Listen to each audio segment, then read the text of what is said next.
Okay, so I'm recording, and I will upload the recording as usual. If you can't hear me or for any reason the signal breaks, just please let me know. It did say having a problem joining my audio, but it looks like we're on track now, so that's okay. Right, just give me one sec.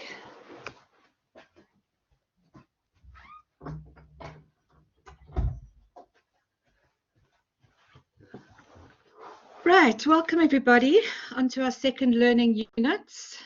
I'm seeing us tasks coming in, so I'm assuming everybody's managing to work through the first learning unit and that you guys have made some progress covering the material for the second learning unit on personality, which is a nice, interesting learning unit and very relevant. So let's kick off. So in terms of our module outline, it specifically tells us what we need to look at. So the first theme is we look at the nature of personality, which means we need to build a definition of what personality is, and we look at the trait theory of personality, which is told to us through the 5-factor model. And then we cross across to the different theorists and their views of personality. So we'll be touching back on some of those names that we came to know last semester, like Freud and Skinner and Bandura and Carl Rogers. So they're all different perspectives of personality, so we'll look at those too. So we sort of start to answer the questions around what personality is and why everybody is so different in their personalities. Everybody's personality is very unique. And we start to look at whether the answer lies in the biology of our makeup or whether it's an impact of the environment.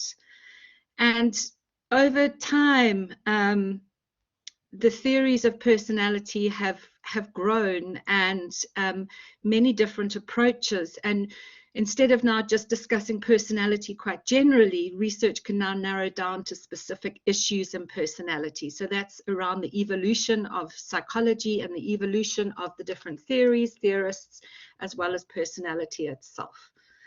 So that's sort of where we're going to come to in this module. So we look at what personality is, and when we look at what personality is and think about your personality and the personality of other people, we start to explore what it is around patterns of thinking, feeling, and behavior, because that's ultimately what personality is. It's the way we express ourselves, the way people see us around how we think and how we feel and our behavior, and to what extent our personality is unique. What part of our personalities are based on general characteristics that describe nearly everybody, how much our personalities are consistent across time and across different situations we find ourselves in, what role does biology and experience play with our personalities, and our personalities are also very intimately bound to what views are of normal and abnormal behavior. So abnormal psychology or abnormal behavior deals with personality disorders. So personalities are very significant in our mental health and mental well-being. So let's start right at the beginning, and let's start with a definition of personality. So what I've done is I've taken 2 examples from literature and research around what personality is. And the top right-hand one comes from the APA, the American Psychological Association, and what their definition of personality is.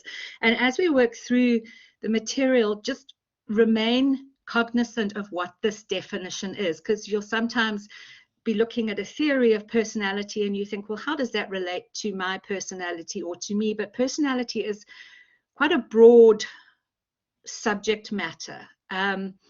If we look at the APA definition, it refers to individual differences. So that's what tells us it's unique, because we are all different in characteristic patterns of thinking, feeling, and behavior. So that's what personality encompasses. It encompasses thinking, how people think, how people feel, and how they behave. The study of personality focuses on 2 broad areas. One is the understanding of individual differences, in particular personality characteristics such as sociability or irritability. And the other is understanding how various parts of a person come together as a whole in personality. The second sort of definition, as you will, of personality comes from a bit of an abstract from a research article. And the author says, what does it mean when people say you have a nice or a bad personality? Personality is a mirror of what you do and say. Essentially, your personality defines who you are. Your behavior reflects your personality, so there's the behavior link, and informs how you are different from others. There's the uniqueness. A common saying in the field of personality psychology, because there is a whole discipline around personality, is some things change, some things stay the same. And according to Allport, and we'll come to Allport just now as a trait theorist in psychology, personality is a dynamic organization inside of the person, a psychophysical system that creates the person's characteristic patterns of thoughts, feelings, and behaviors. So there's those words again, thoughts, feelings, and behaviors. The continuities, consistencies, and stabilities of personality traits and dispositions over time define personality development. So then, according to our textbook, personality refers to an individual's unique set of consistent behavioral traits. So that means personality is pretty stable over time. So it's a consistency, which is a tendency to behave or think or feel in a certain way. And it's quite distinctive. There's a distinctiveness to it, which means there's varied reactions to different situations. So there's a situational component to it, and the situations we find ourselves in. So if we had to create a sort of broad definition of personality, it's patterns, individual patterns of thinking, feeling, and behavior that remain quite stable over time, and it is also impacted on our reactions to different situations. So as we work through the different theorists and their different sort of thinking as to what personality is comprised of and how personality grows, just remember that we're always thinking of almost what's outwardly observable in people's way of behaving. That is what personality is. So it's a group of things, thinking, feeling, and behavior over time that's unique to individuals. I hope that makes sense to everybody, and it provides quite a broad definition, and that will set the tone for how we work through the different thinking around personality, which has also evolved over time. So the first theory to explain personality, or one of the theories we're going to look at, is a trait theory, or a trait theory, depending on how you want to pronounce it. And what a trait is, or a trait, it's a stable personality characteristic, which is a durable disposition to behave in a particular way across a variety of situations and across our lifetime. So as an individual, you might describe yourself with certain personality traits. You might say that I'm honest, I hold my values high, I work hard, I'm conscientious, I'm emotional, it's traits you use to describe or explain your personality. So early trait theory sort of started with a massive compilation by Allport of about 1,800 words that could be used to describe personality, like some of the words I've just given you. But what he did was he narrowed those traits down. He sort of put them all together, and he narrowed it down to about 16 different dimensions. And Cattell, and also in 1950, so you can see that this trait theory goes back a good 50 years or so, narrowed it down even further. And what they did was they identified basically a whole lot of traits that they grouped together using correlation. So some traits were related to each other. they then put those together, and then they decided they used a process of factor analysis, which is where two traits correlated highly. There's an assumption that there's a single variable that influences them, and they grouped them all into clusters. And they sort of had higher order traits and lower order traits, and they put the traits on a continuum. So you might have high in one or low in one, depending on what you are. So if you look at the top on the list as to how they started to narrow it down, you have a continuum of traits which reserved or outgoing is either end of a continuum, and somebody would be placed somewhere on that continuum of those two traits. So I'm quite a reserved person, but you might be quite an outgoing person, and somebody else might border in the middle. So they narrowed it down to a series of traits which they could then use to describe somebody's personality.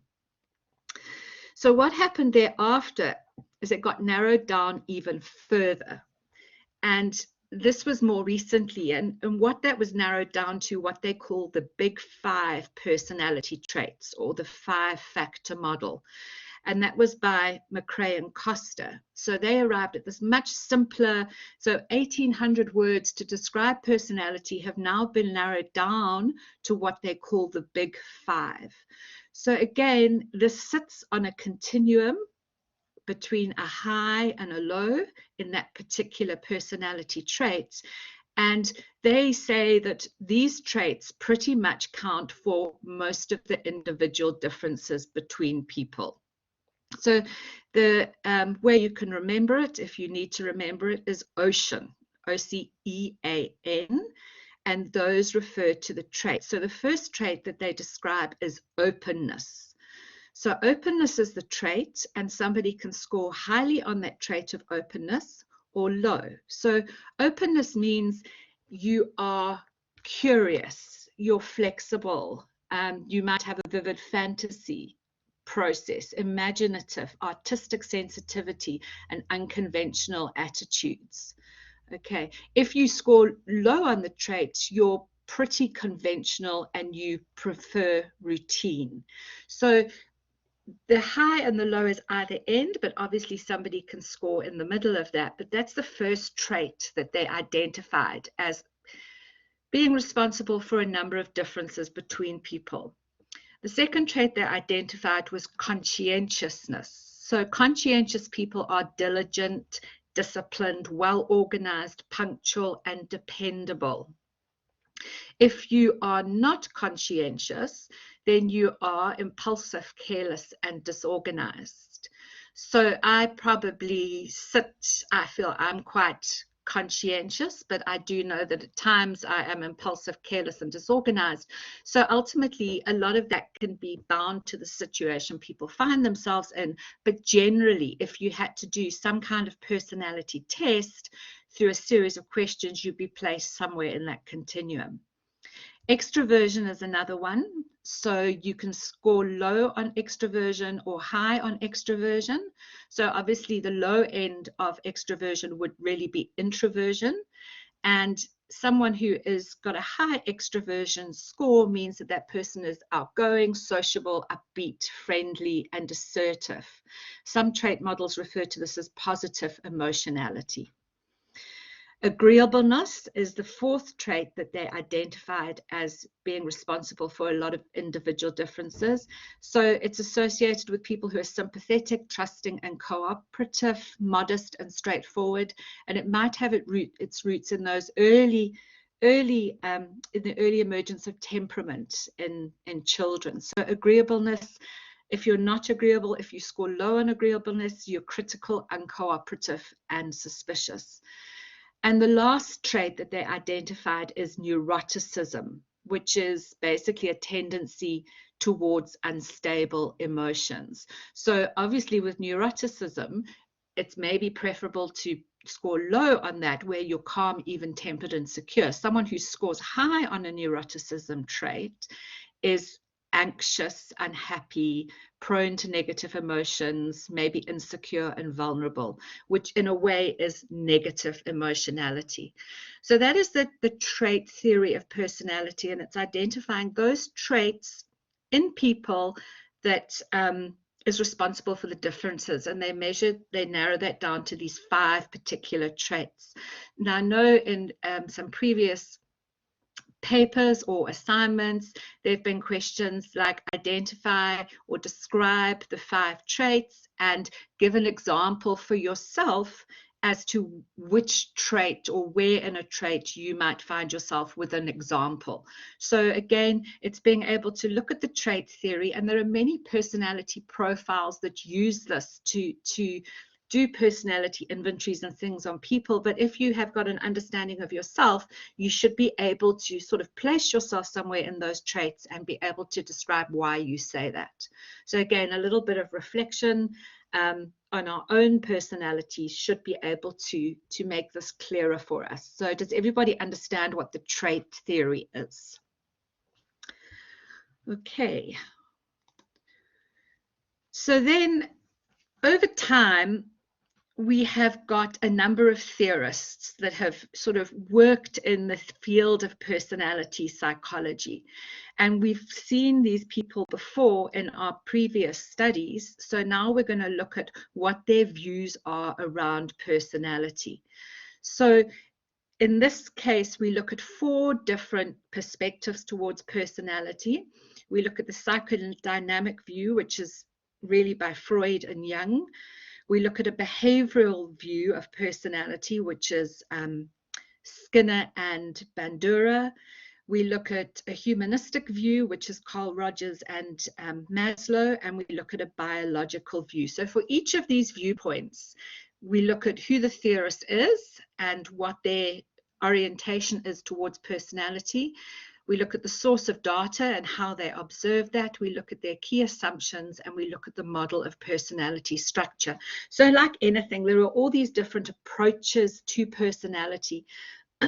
And again, really, as a student of psychology, you need to be aware of these different approaches. And as time has gone on, some approaches and thinking have fallen out of favor, and there's more approaches that are being explored and examined continuously. So again, this is a very dynamic area of psychology. So we're going to start with Sigmund Freud and what his view of personality was. So remember the definition of personality, which is about that uniqueness in individuals. It's about their patterns of feeling, thoughts, and behavior that come together to show or be somebody's personality. So remembering back to Freud, and his theory is really, it's a psychodynamic theory, and he called it was a psychodynamic perspective.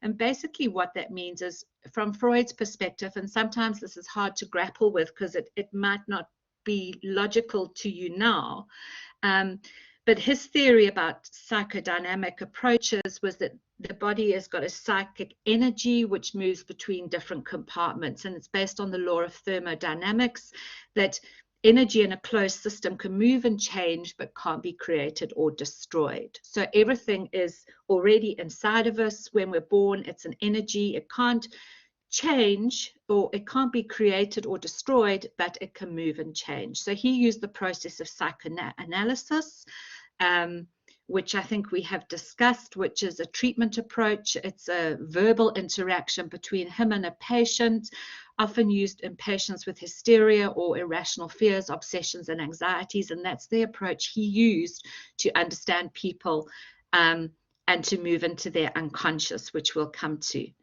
So in terms of psychoanalytic theory to explain personality, basically they explain personality that it's motivations and disorders by focus on unconscious motives. So remember, Freud was all his theories were focused on unconscious, what sits inside us that we're not aware of. And those unconscious motives are influenced by early childhood experiences. And he also looks at conflicts and the methods for coping with sexual and aggressive urges. So that's what Freud did. He tried to get into the unconscious of people to explain their thoughts and feelings and behaviors by referring or trying to dig deep into early childhood experiences and conflicts, internal conflicts that the person might be experiencing. So people were very critical of Freud at the time. and still are, of the psychodynamic perspective, and especially Freud's approach, because his approach was very much saying that if people are, if it's issues that are taking place in the unconsciousness of people, then people are not masters of their own minds. They have no free will, they have no control over what happens to them, and they're not masters of their own destinies. That it's very much sitting in an unconscious space, and people don't have control over it.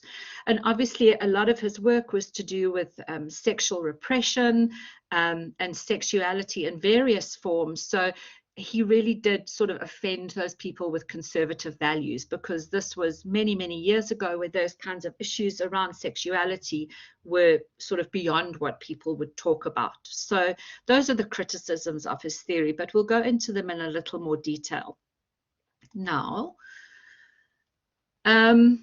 So when it comes to personality, Freud's theory is quite unique, and he looked at personality as three components, okay?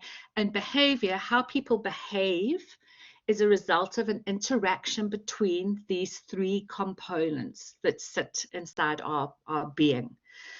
So the first component was what he called the id. Okay, and the id is a little bit like the devil in the picture. Okay, and the id drives primitive, it's like basic needs, primitive drives of hunger, thirst, and sex. And the id operates according to the pleasure principle, and it's something that needs immediate gratification. So it speaks to those raw biological urges of being hungry, of being thirsty, of needing to have sex. It's basic primitive urges. Often illogical, okay, often irrational, and sometimes even fantasy orientated. And you see the id start to develop in children. I mean, their first basic need is to cry for food because they're hungry, cry because they are thirsty, cry because they've got a need that can't be satisfied, and it's very hard to control them or console them because they're basic, very primitive urges. And that's the id. And the id remains, although it's very prevalent in sort of newborns, it remains part of our being throughout our lives, is that id, and that's primitive drives to be fed and to be met and to do whatever they need to do.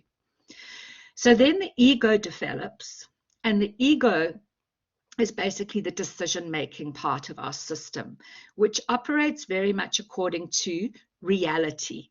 So the ego is a little bit like a judge, and it says to the id, you know, you can't satisfy that need now because it's socially wrong, possibly. You can't, if you sort of are hungry, I need to now mediate your need for hunger with the environment that we're in. And it's about rationalizing all these demands that the id needs. And the ego delays that gratification. So something can't be satisfied now, it can only be satisfied later, or it's not a suitable time or a place for it to be satisfied. So it's very much more rational. It's that rational thinking that controls the id. It's realistic, and it's very much orientated towards problem solving. And then the superego is the third component, which is, as we get older and we get more socialized into the rules of society, the superego sits above, and that's basically the morality of our beings, which is internalizing rules for right or wrong. And it's the start of the development of a consciousness or a moral component. And it emerges from the ego from about the age of 3. But at the same time, the superego can also be demanding. So the ego sits in the middle of the two and tries to rationalize all of these demands that are being made. And it's really the judge and the jury that tries to mediate. So its desire for immediate satisfaction often triggers internal conflicts with the ego and the superego, which plays a key role in Freud's theory. So it's a constant battle between the id, the ego, and the superego, and it's these conflicts and resolving these conflicts that play a key role in what Freud proposes. Okay, that sounds a bit strange, but it does make sense when you think about it, when you think about primitive drives and how we try to mediate some of the needs that we need satisfied, but at the same time we're sort of rationalizing the satisfaction process.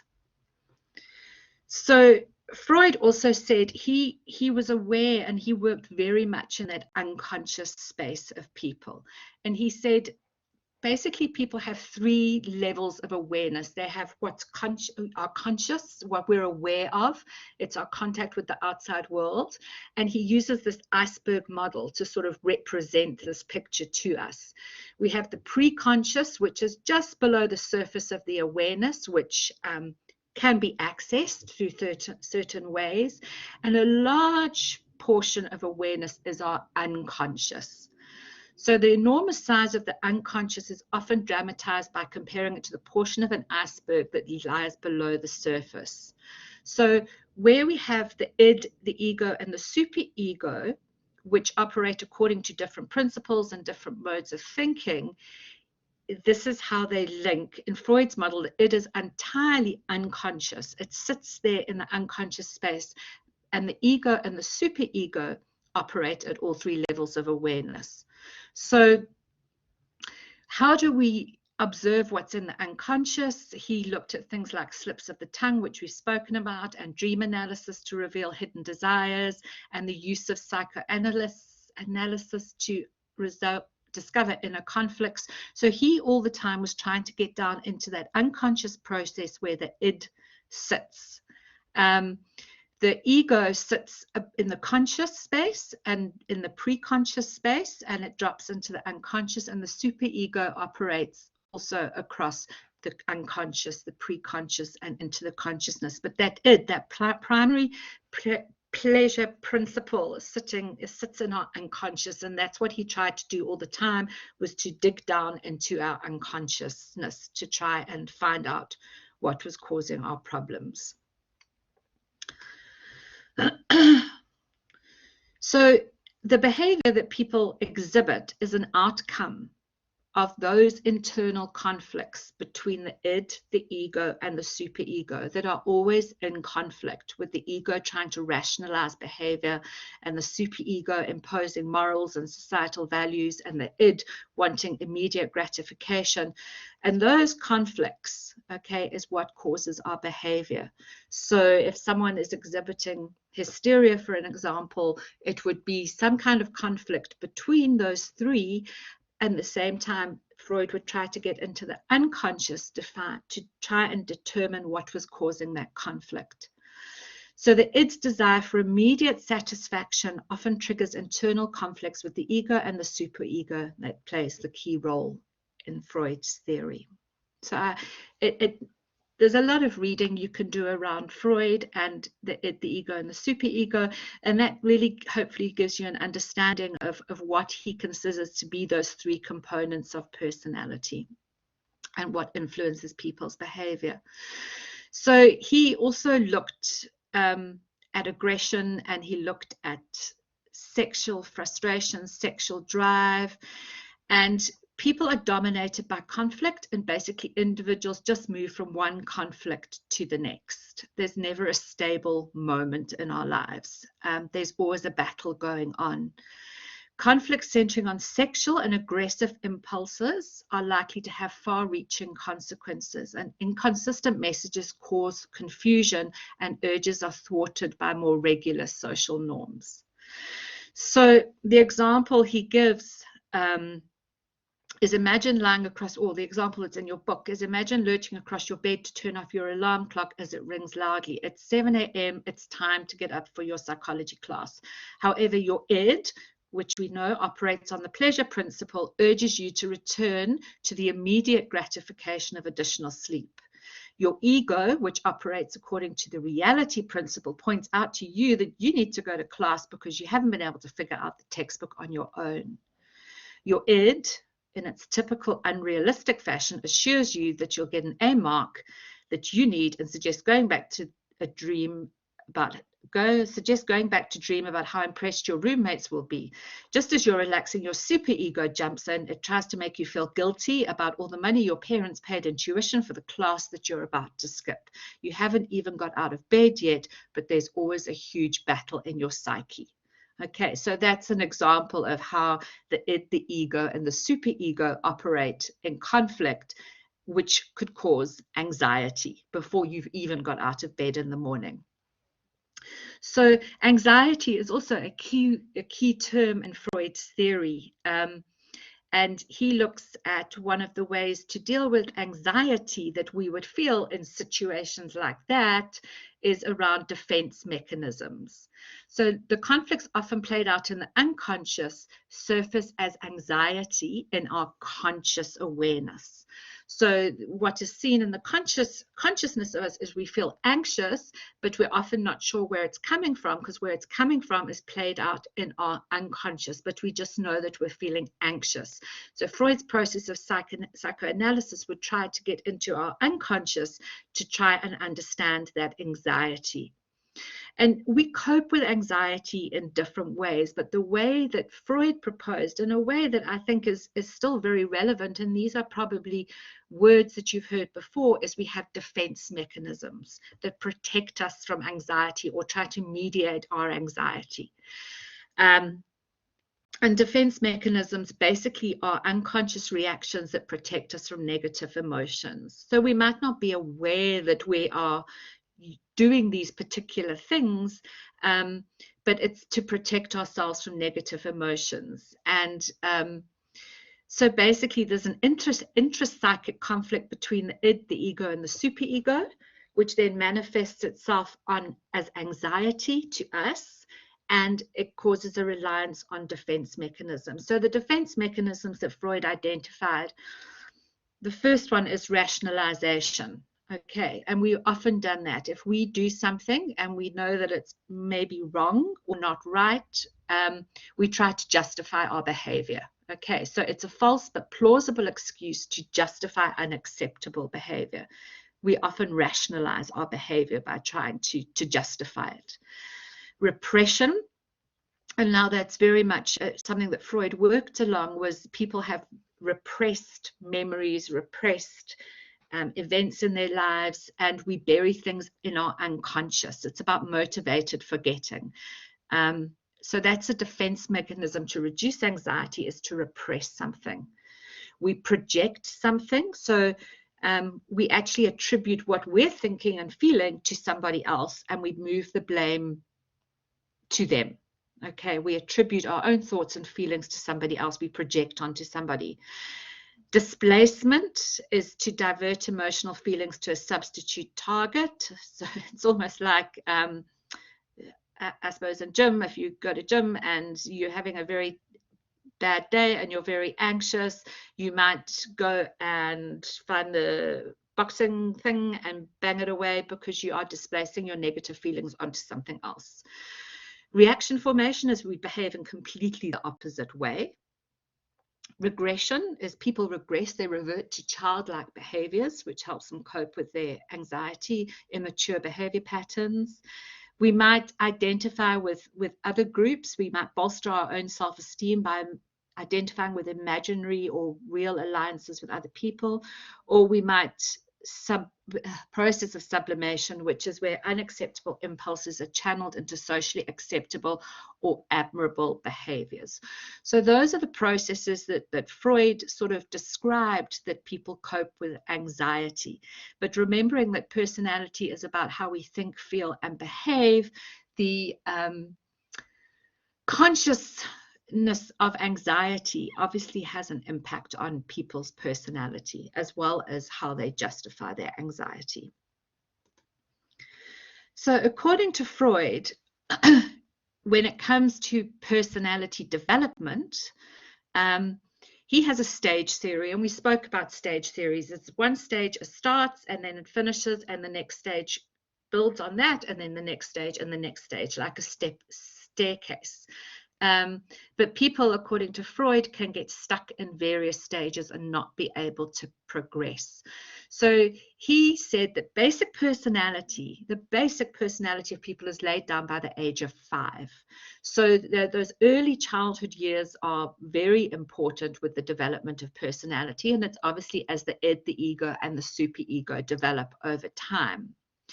And origins of problems lie in the developmental past and not in the current circumstances. So what we are experiencing or feeling or thinking and behaving is not due to where we are now, it's due to something that happened in the past.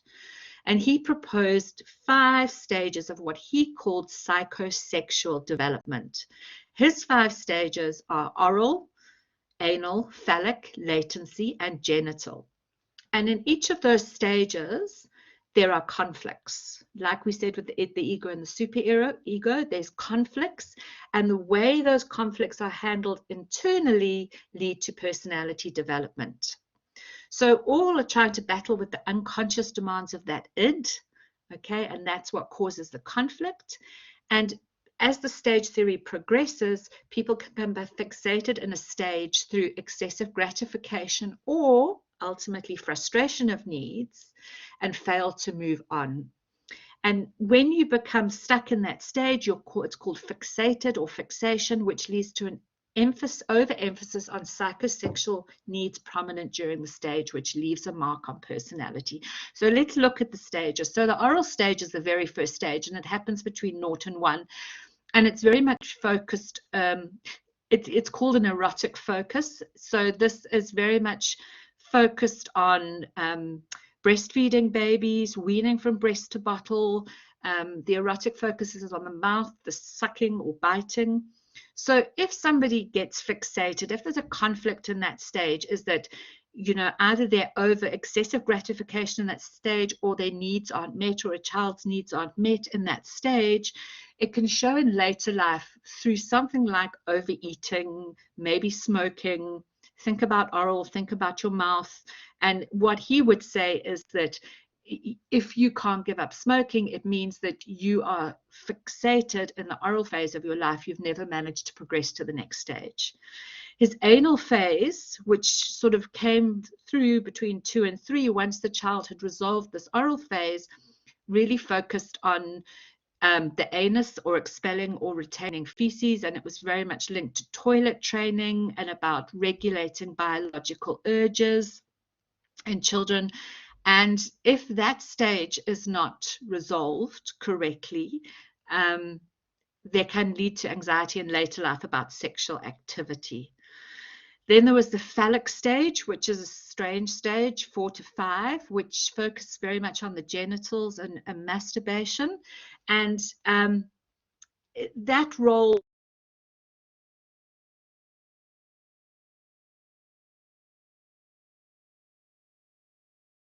where the child lusts after the opposite sex parent and feels anger towards the same sex parent. So that's between the age of 4 and 5, the phallic stage.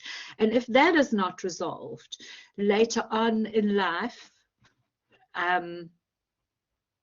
okay, Jasmine's audio is lost. Is anybody else lost audio?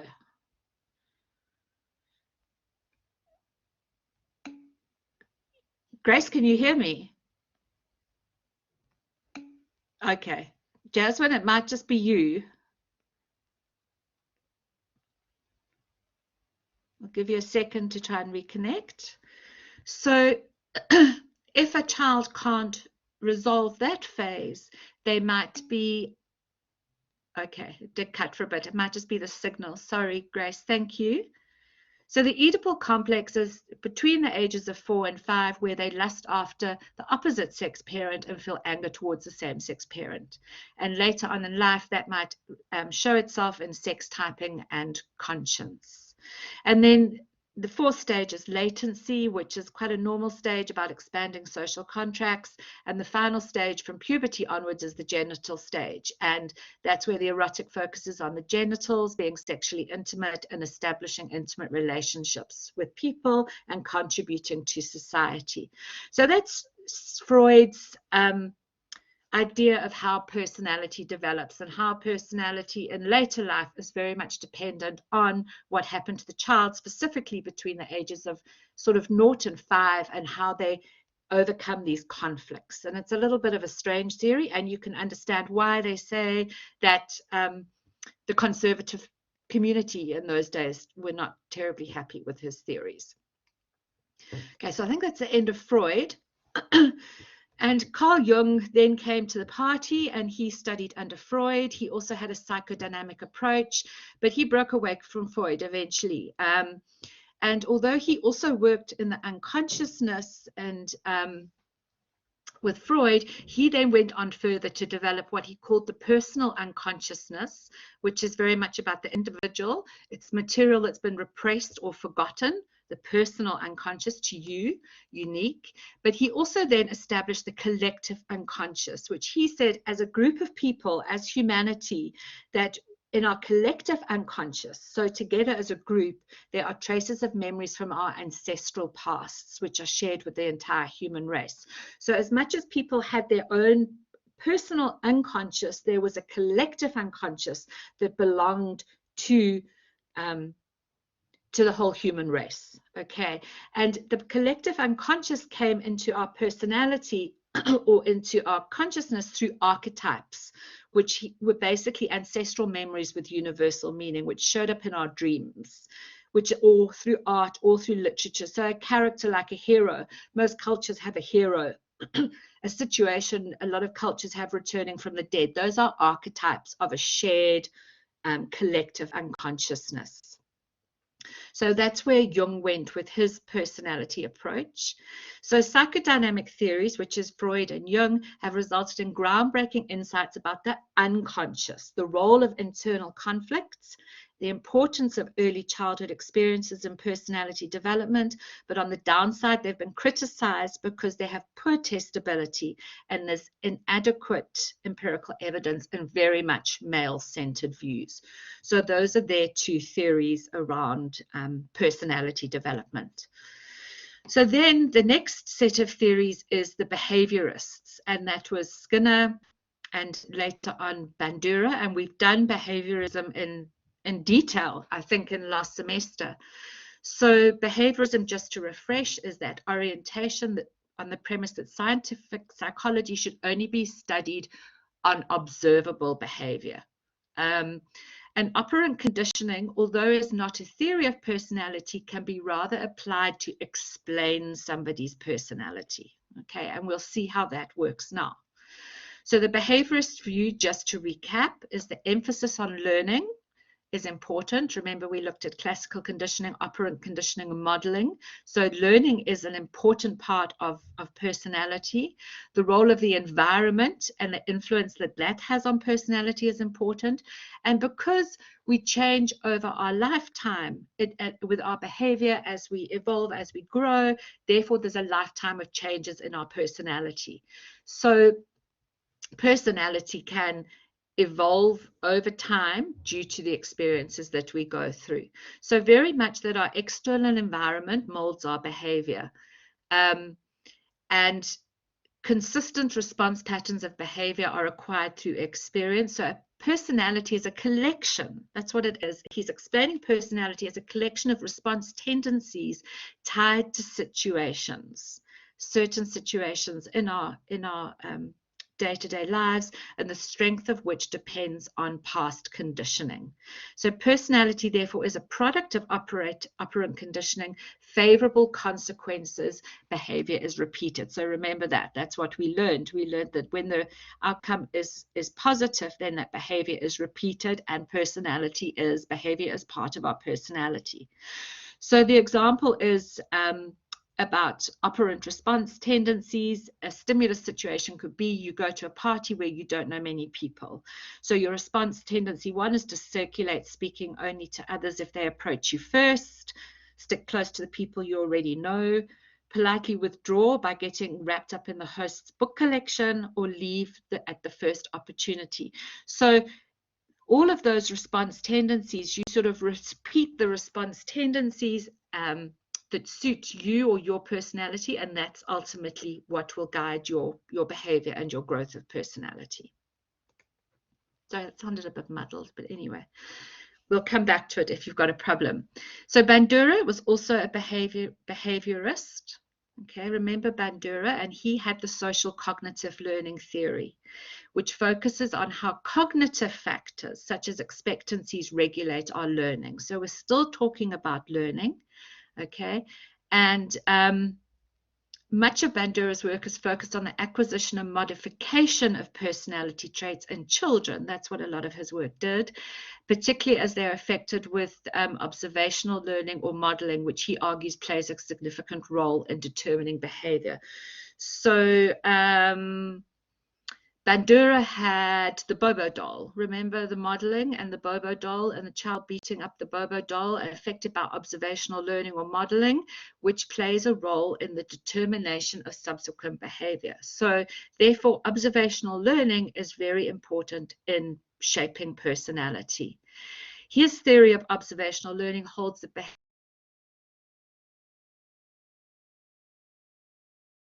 someone who is observed. So personality and behavior and what they come into contact with. So very much completely different to Freud, what sits in the unconscious. This is very much sitting in our conscious, in our situational experiences, in our environment, and that is what shapes our personality directly, what we directly come into contact with.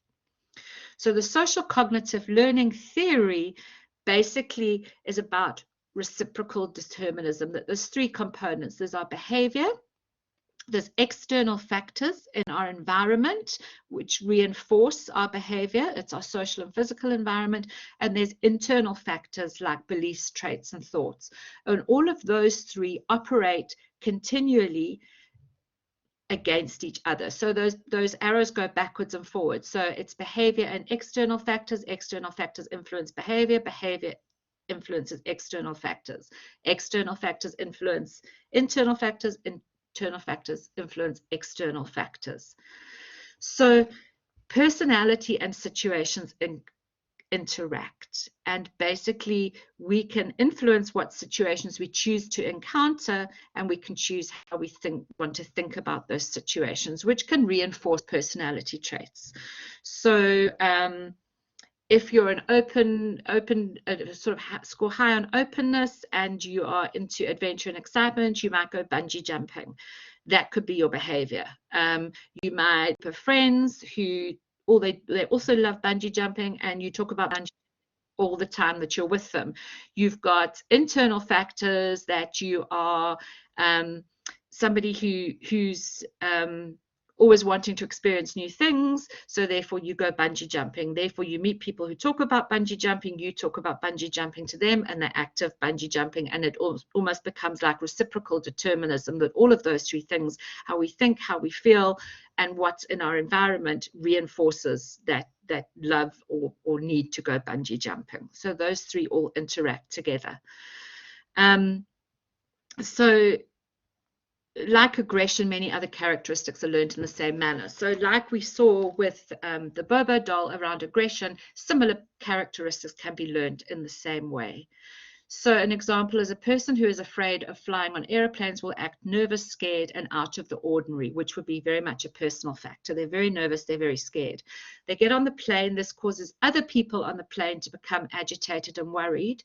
Their agitation and worry then reacts back to the person, making them even more afraid of flying. So it's a reciprocal determinism where all how our personality develops and is reinforced. So again, we spoke about observational learning, models influenced by the observation of others, and characteristics, patterns of behavior are influenced by models. And also the other important component is our self-belief. It's our self-efficacy.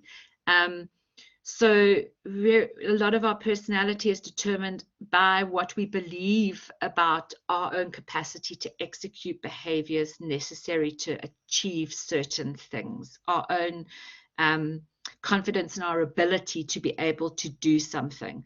So if we have a high self-efficacy, we believe that we can do something and certain outcomes are within our reach. But a low self-efficacy, we doubt our own abilities to achieve goals. So an important component of Bandura's model of cognitive learning was our belief in ourselves that we can do something. And we are more likely to engage with activities or in behaviors that we believe ourselves to be competent at. So that's what people see. They see an outward behavior of us doing something, and we're doing it because we believe we are confident in our abilities to perform that behavior. So those are key sort of points in his theory of social cognitive development and personality. The humanistic view is Carl Rogers. Are you all with me, guys? Sorry, this is quite theoretical in places. Okay, thanks, Grace. So Rogers came along from the humanistic perspective, and that's where the humanists say that personality is just one thing. It's one thing, and the thing is the self.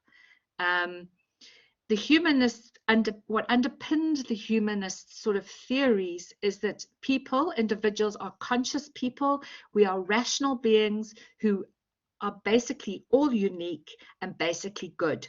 And we are all striving towards maximizing our own potential, okay, or self-actualization. That's what we're trying to do. We're trying to get to that pinnacle of success, maximizing our potential. And our behavior and personality are driven by a need to lead a fulfilled life. We're all striving to be the best that we can be, to reach our true potential. That is the self, and that is what we are striving towards. So it just emphasizes unique qualities of humans. Remember, so with Freud, there was no free will, whereas the humanists are all saying everything is about free will and individual choice and trying to self-actualize and reach our pinnacles of success. And it's very much an optimistic view of human beings that we can achieve that. So it's very much a person-centered theory about ourself and about our self-concept. What do we believe ourselves to be? How do we think about ourselves? So he says that our self-concept is a whole collection of beliefs about our own nature, our unique qualities, and what makes us typical. And that is the frame on which personality is developed. So our self-concept is made of our self-esteem, it's made up of our body image, our personal identity, our role performance ability. That's our self-concept. And how we think about ourselves is basically what our personality is built around. Okay, person-centered. But the self-concept that we have is very subjective.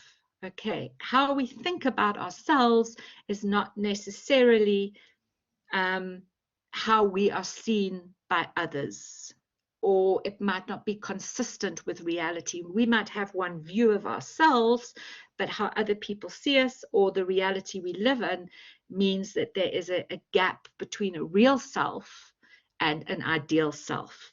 So it's that gap between self-concept, between reality and actual experience, causes what they call incongruence. And too much incongruence, where there's too much of a gap between how we see ourselves and how it really is in the world, or how other people see us, causes incongruence, and that is what causes conflict. And it impairs our ability to self-actualize, because there is always this incongruence between our real selves and our ideal selves. I think we all have a way of how we want to see ourselves, or how we think we see ourselves, but we know that there are other people who don't see us the same way, or society or our circumstances don't allow us to achieve that.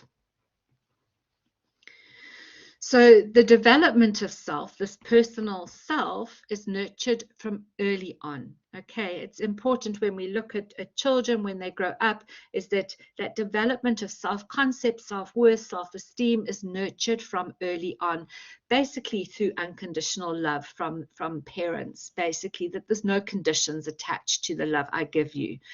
A conditional love where you say, I will only love you, or I will only reward you if something, it makes children feel unworthy of love. Okay, and that has a negative impact on their self-conscious. So growth is nurtured by being accepted and learning from others, not fearing others.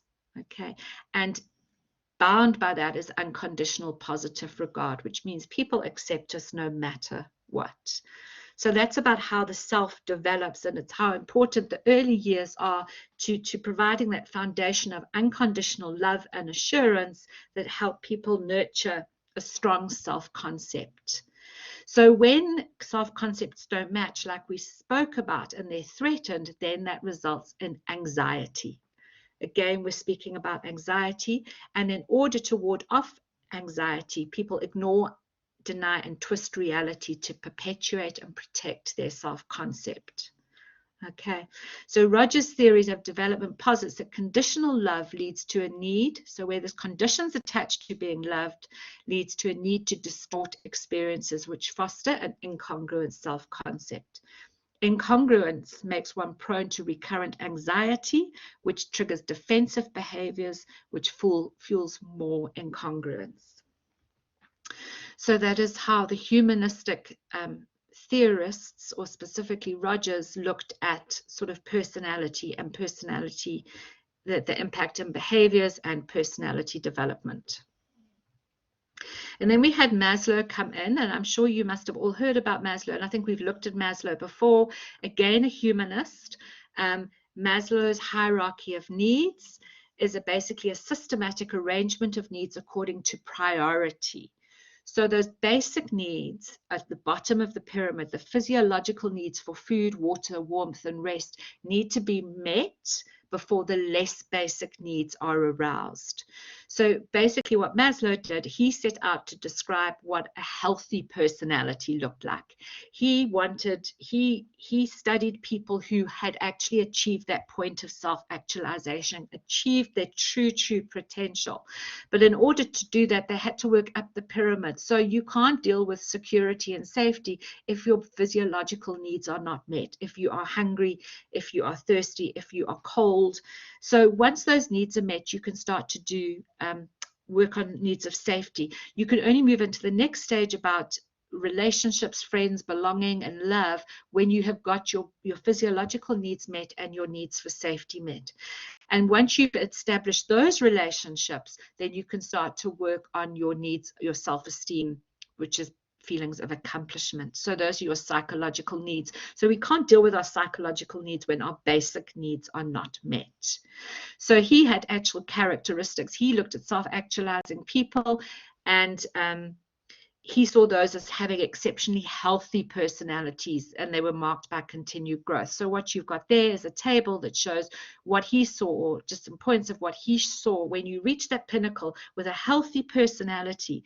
Those are the kinds of characteristics that self-actualizing people have. Problem centering, having something outside themselves they must do as a mission. Spontaneity, simplicity, and naturalness, feeling of kinship and identification with the human race, strong friendships but limited in number.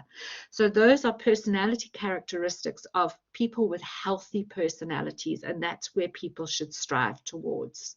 Okay, very much an emphasis on psychological well-being.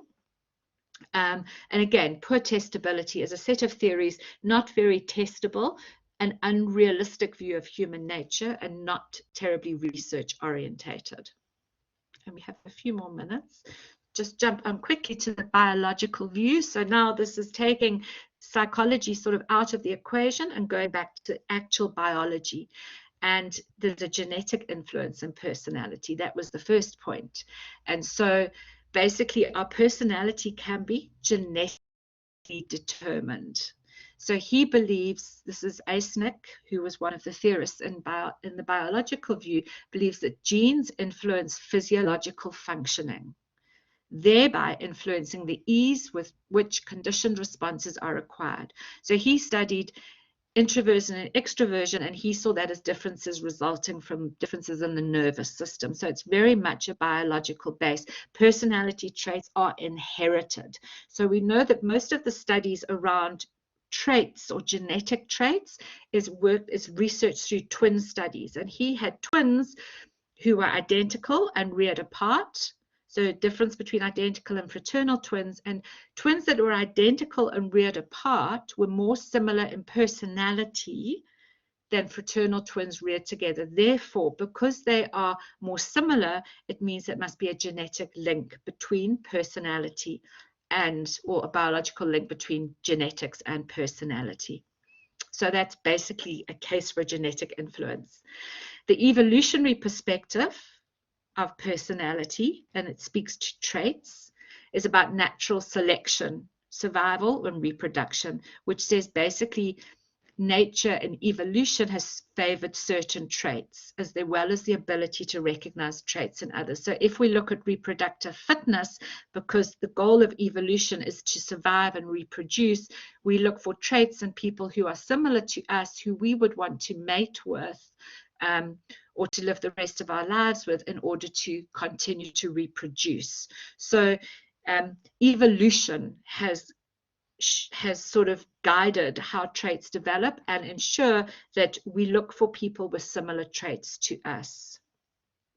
Again, evaluation of those perspectives is too much influence, too much focus on what can be inherited, and we know that there's a nature-nurture controversy or debate, and it is an interaction between nature and the environment. This was very much just purely nature-focused and very much dependent on who was sampled. And we know that nature and nurture cannot be cleanly separated, but there is evidence for genetic influence in the inheritance of personality traits. Again, there's some evidence that says brain structures. When we look inside our brain, some of our brain structures correlate with some of those big 5 traits, such as extroversion and agreeableness and neuroticism.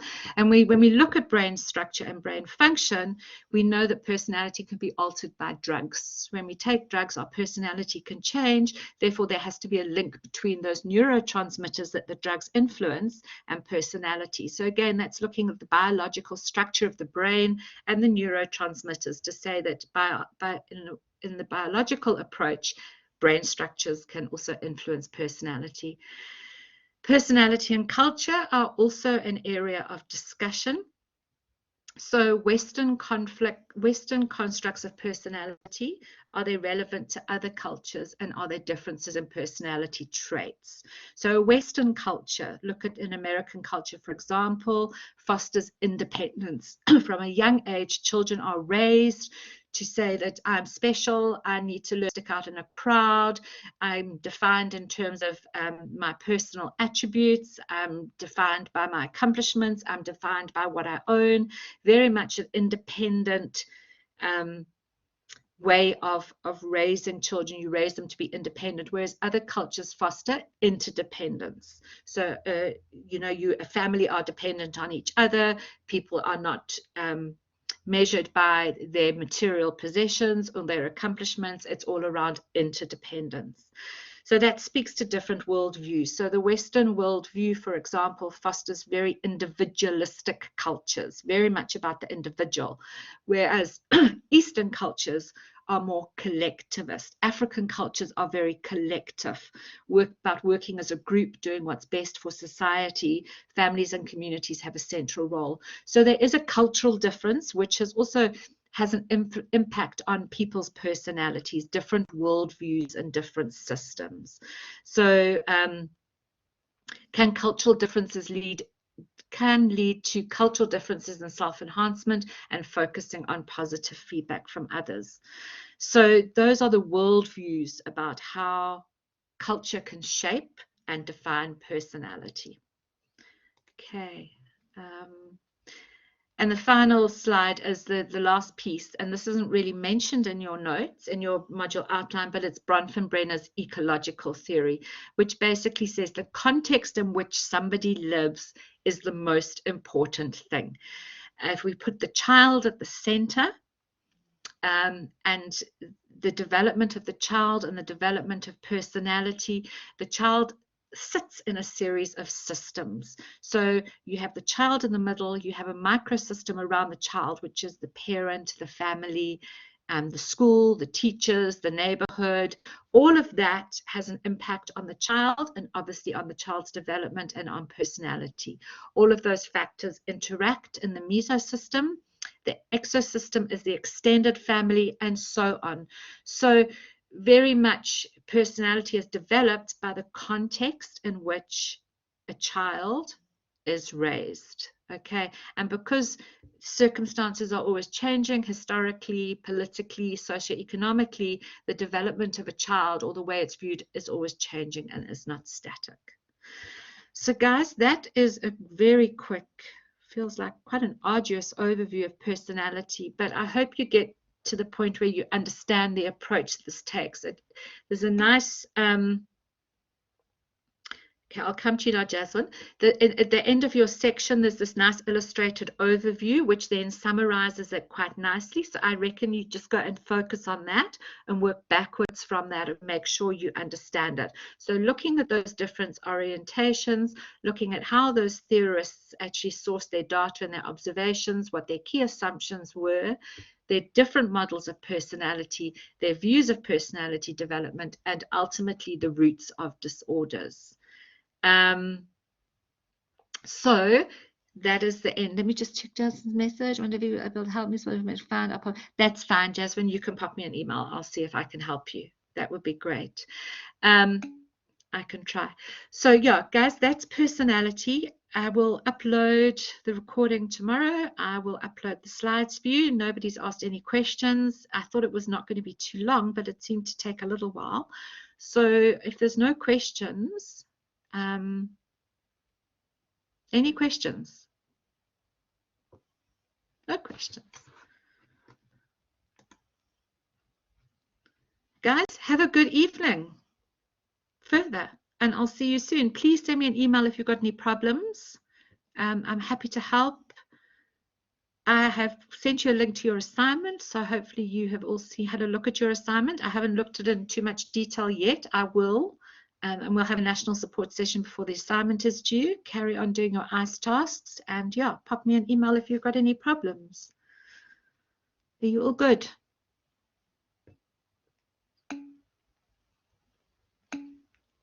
Okay, thanks guys. Have a good evening.